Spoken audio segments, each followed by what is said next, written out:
Hello, আসসালামু আলাইকুম। আজকে ক্লাস 7-এর 4.1-এর 25 নাম্বার থেকে একদম 28 নাম্বার পর্যন্ত অঙ্কের সমাধান করে দেখাচ্ছি।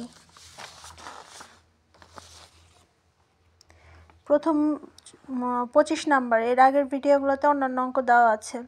25 নাম্বারে বলা হয়েছে a equal to x square plus x y plus y square এবং b equal to x minus y হলে প্রমাণ করো যে a b equal to x cube minus y cube.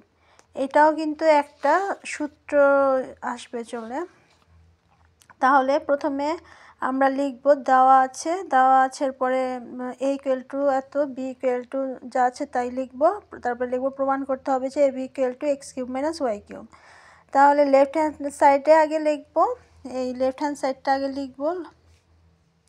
বলেছে এ বি ইকুয়াল টু কত, তাহলে আগে লেফট হ্যান্ড সাইডটা লিখবো এ বি, আর রাইট হ্যান্ড সাইড হচ্ছে x cube minus y cube. এটা আমার এটা সমান যেটা এটা দেখাতে হবে। তাহলে লেফট হ্যান্ড সাইড হচ্ছে এ বি, তারপরে এ এবং বি এর মানগুলো বসিয়ে দিব। এ এবং বি এর মান বসিয়ে, যেহেতু এ এবং বি এর মাঝখানে কোনো চিহ্ন নেই, অর্থাৎ এখানে কোনো চিহ্ন নাই মানে গুণ, তাহলে এই দুইটা শুধু গুণ করে দিব। ঠিক আগের নিয়মে গুণ করে দিব। আগের ভিডিওগুলোতে গুণের নিয়ম দেওয়া আছে, ওইগুলো থেকে ওই গুণের নিয়মটা শিখে এখানে শুধু অ্যাপ্লাই করে দিব। এক্স স্কোয়ার দিয়ে এই দুইটাকে গুণ, তারপর আবার প্লাসের এক্স ওয়াই দিয়ে এই দুইটাকে গুণ, আবার প্লাসের ওয়াই স্কোয়ার দিয়ে এই দুইটাকে গুণ। তাহলে এই যে গুণটা করলাম, আমাদের কাটাকাটি হয়ে যাবে। এক্স স্কোয়ার প্লাসের মাইনাসের বাতিল, তারপরে মাইনাসের এক্স ওয়াই স্কোয়ার প্লাসের এক্স স্কোয়ার বাতিল, শুধু থাকবে মাইনাসের ওয়াই, প্রথমে এক্স কিউব পরে ওয়াই কিউব। অর্থাৎ এক্স কিউব আর ওয়াই কিউবের আমাদের এরকম আমরা একটা সূত্র পাবো যে এক্স কিউব মাইনাস ওয়াই কিউবের সূত্রটা এমনিতে আমরা মুখস্থ করার জন্য পরবর্তীতে শিখবো x minus y into x square plus x y plus y square. এটা একটা সূত্রই। তাহলে আমাদের যাই হোক, আমাদের এখন প্রমাণ কি হলো, এটা ছিল আমাদের right equal to left hand side, যেহেতু আমাদের শেষে উত্তর আসছে x cube minus y cube, অর্থাৎ এটাই আমাদের চেয়েছে। এই যে এখানে এটাই চেয়েছে যে লেফট হ্যান্ড সাইড এ বি আর রাইট হ্যান্ড সাইড এটা, যেহেতু এ বি সমান সমান আমাদের বের হয়ে গেলো x cube minus y cube equal to, তাহলে কী হলো, এটাই তো রাইট হ্যান্ড সাইড, তাই এটা লিখে দেবো equal to right hand side. তাহলে সুতরাং লিখব left hand side equal to right hand side, proved. তারপরে হচ্ছে পরের অঙ্ক, অর্থাৎ 26 নম্বর অঙ্ক। এখানে কি বলা হয়েছে অঙ্কের মধ্যে যে a equal to a square minus a b plus b square এবং b equal to a plus b হলে এ বি ইকুয়াল টু কত, অর্থাৎ এটা মান বের করতে বলেছে এ বি এর মান। তাহলে আমরা এখানে কি করব, প্রথমে লিখব দেওয়া আছে a equal to a square minus a b plus b square এবং b equal to a plus b. তাহলে a b equal to what, এটা বের করতে হবে। তাহলে এ বি আমরা লিখলাম, যেহেতু এ বি এর মান নির্ণয় করব। তাহলে এ ও বি এর মাঝে কিছু নেই, মানে গুণ করতে হবে। এর মানটা আগে বসিয়ে দিব, উপরে দেওয়া আছে এর মান এ square minus a b plus b square এবং বি এর মান হচ্ছে এ প্লাস বি, এই দুইটাকে গুণ করব ঠিক আগের নিয়মে। প্রথমে স্কোয়ার দিয়ে একে গুণ করলে এ কিউব, এর আগে প্লাস চিহ্ন, এর আগে প্লাস, প্লাসে প্লাসে প্লাস, তারপরে স্কোয়ার দিয়ে বিকে গুণ করবো স্কোয়ার বি, তারপর আবার মাইনাসের এ বি দিয়ে এই দুইটাকে গুণ করব, তারপর আবার প্লাসের বি স্কোয়ার দিয়ে এই দুইটাকে গুণ করব। তারপর এইটা আর এইটা সেম, এ স্কোয়ার বি আর প্লাস মাইনাসের স্কোয়ার বি সেম বাতিল, মাইনাসের এ বি স্কোয়ার প্লাসের বি স্কোয়ার বাতিল, মানে জিরো হয়ে যায়, এই জায়গাটুকু জিরো, শুধু থাকবে এ কিউব প্লাস বি কিউব। তাহলে আমাদের শেষ মানটা হলো এ কিউব প্লাস বি কিউব।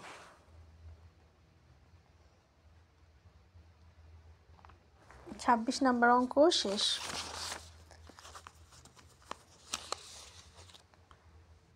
তারপর আসে 27 নম্বর অঙ্ক। 27 নম্বর অঙ্ক বলেছে দেখাতে হবে যে plus 1 into a minus 1 into A square plus 1 equal to A to the power 4 minus 1। তাহলে এখানে আমাদের ডান পক্ষ আর বাম পক্ষ রয়েছে।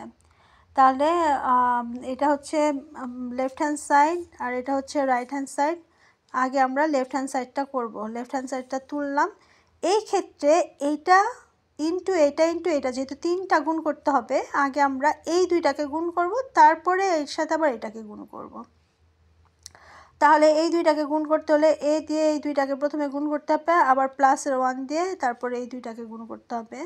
তাহলে এ স্কোয়ার প্লাস এ মাইনাস এ ইন্টু 1 মানে এ একে এ, তারপর প্লাস 1 দিয়ে আবার এই দুইটাকে প্লাস 1 দিয়ে গুণ করা মানে প্লাস হলে তো এখানে একটা চিহ্ন পরিবর্তন হবে না, আর 1কে যে কোনো জিনিসের সাথে গুণ করলে যা আছে তাই হবে, তাই এখানে এ মাইনাস 1 তাই হলো। তারপরে এই অংশটা লিখে দিব, লেখার পরে প্লাসের মাইনাসের কাটা থাকবে শুধু এ স্কোয়ার মাইনাস 1, এখানে এ স্কোয়ার প্লাস 1। এখন আবার একইভাবে এ স্কোয়ার দিয়ে এই দুইটাকে গুণ করব, আবার মাইনাসের 1 দিয়ে এই দুইটাকে গুণ করব। তাহলে গুণ করলে আসে হচ্ছে a to the power 4 plus a square minus a square minus 1 square. তাহলে প্লাসের স্কোয়ার মাইনাসের স্কোয়ার কাটা, তাহলে শুধু থাকবে কি a to the power 4 minus আর 1 স্কোয়ার মানে শুধু 1ই, কারণ 1কে যদি 100টা 1 গুণ করি 1 ইন্টু 1 ইন্টু 1 ইন্টু 1 তাহলে উত্তর 1ই হবে, আর এখানে 1 স্কোয়ার মানে 1 ইন্টু 1 মানে 1, অর্থাৎ লাস্টে আসছে এ টু দি পাওয়ার 4 মাইনাস 1। এইটাই আমাদেরকে বের করতে বলেছে, এই যেটা রাইট হ্যান্ড সাইড, এই যেটা মিলে গিয়েছে, অর্থাৎ এইটাই হচ্ছে রাইট হ্যান্ড সাইড। অর্থাৎ সুতরাং লিখতে পারি left hand side equal to right hand side showed, যেহেতু দেখাতে হবে যে বলেছে এর জন্য শোড লিখে দিলাম। এখানে কিন্তু একটা সূত্র চলে আসছে, আমরা a plus b into a minus b এর একটা সূত্র এখানে আছে, আমি সূত্রটা লিখে দেখাচ্ছি, equal to a square minus b square. এই যে গুণের মাধ্যমে সূত্রগুলো চলে আসছে, a plus b into a minus b equal to a square minus b square. তাহলে এটাই কিন্তু আমরা গুণ করে কিন্তু আমাদের এই সূত্রতে এসে পৌঁছালাম। এই যে এটা যদি আমরা এটা সেম, এটাকে এ ধরি, এটা সেম, এটাকে বি ধরি, একটা প্লাস আর একটা মাইনাসে, তাহলে এ plus b into a minus B মানে এ স্কোয়ার মাইনাস 1। এই যে এই গুণ করার পরে কিন্তু ফাইনাল রেজাল্ট এটাই আসছে যে a square minus b square. 1 স্কোয়ারটা স্কোয়ার দিলেও কোনো সমস্যা নেই, না দিলেও সমস্যা নেই, 1 স্কোয়ার মানে এ স্কোয়ার মাইনাস বি স্কোয়ার। আবার আবার এইটাকে আবার এখানে পাশে বসালে কিন্তু আবার এটা এ plus b into a minus b এর সূত্রই চলে আসে। এটাকে এ ধরলে আর এটাকে বি ধরলে এ plus b into a minus B, তাহলে আবারও কী হবে এ স্কোয়ার মাইনাস বি স্কোয়ার, কিন্তু এ স্কোয়ার জায়গায় এখানে কিন্তু এর জায়গায় এখানে স্কোয়ার রয়েছে, তাহলে এ স্কোয়ার উপর স্কোয়ার আবার স্কোয়ার দিলে এ টু দি পাওয়ার 4 আসে, এই যে শেষ পর্যন্ত আসে এ টু দি পাওয়ার 4, মানে এটার উপরে যদি আমরা স্কোয়ার দিই সূত্র অনুসারে, এই যে এই সূত্রটা অনুসারে, তাহলে কি হয় এটার উপরে যদি আমরা স্কোয়ার দেই তাহলে এ স্কোয়ার আবার উপরে একটা স্কোয়ার, তাহলে এ টু দি পাওয়ার 4 হয়, আর প্লাসের 1 স্কোয়ার মানে শুধু 1ই, মানে এটাও কিন্তু এই সূত্র অনুযায়ী আমরা লিখতে পারি, কিন্তু এখানে গুণ করেই তারপরে নামতে হবে আমাদেরকে।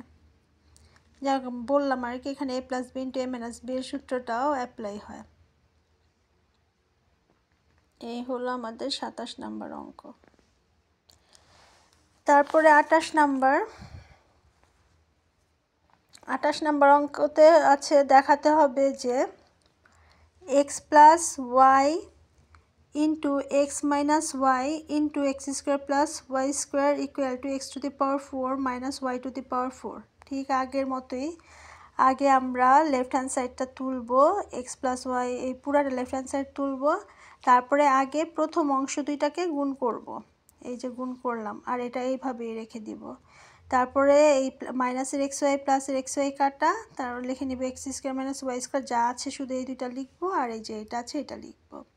তারপর আবার গুণ করতে হবে, যেহেতু মাঝখানে কোনো চিহ্ন নাই, আবার এটার সাথে এইটা, তাহলে এটার সাথে এটা করলে এই এক্স স্কোয়ার দিয়ে পুরোটাকে গুণ, আবার মাইনাসের ওয়াই স্কোয়ার দিয়ে পুরোটাকে গুণ করলাম। পরে এই প্লাসের এক্স স্কোয়ার আর মাইনাসের এক্স স্কোয়ার ওয়াই স্কোয়ার বাতিল, শুধু থাকবে x to the power 4 minus y to the power 4। লাস্টে থাকে হচ্ছে x to the power 4 minus y to the power 4। এইটাই আমাদেরকে বলেছে যে এটা সমান যে এটা দেখাতে হবে, তাহলে এটা হচ্ছে আমাদের রাইট হ্যান্ড সাইড, এর জন্য আমরা লিখে দিলাম এটা equal to right hand side. তাহলে কি হলো, সুতরাং লেফট হ্যান্ড সাইড আর রাইট হ্যান্ড সাইড সমান হলো, সুতরাং left hand side equal to right hand side short দেখাতে হবে বলেছে, দেখে শর্ট লিখলাম।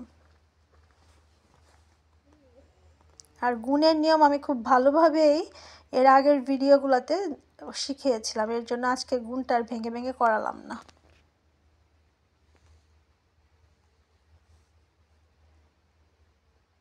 ওকে, থ্যাংকস ফর ওয়াচিং, আল্লাহ হাফেজ।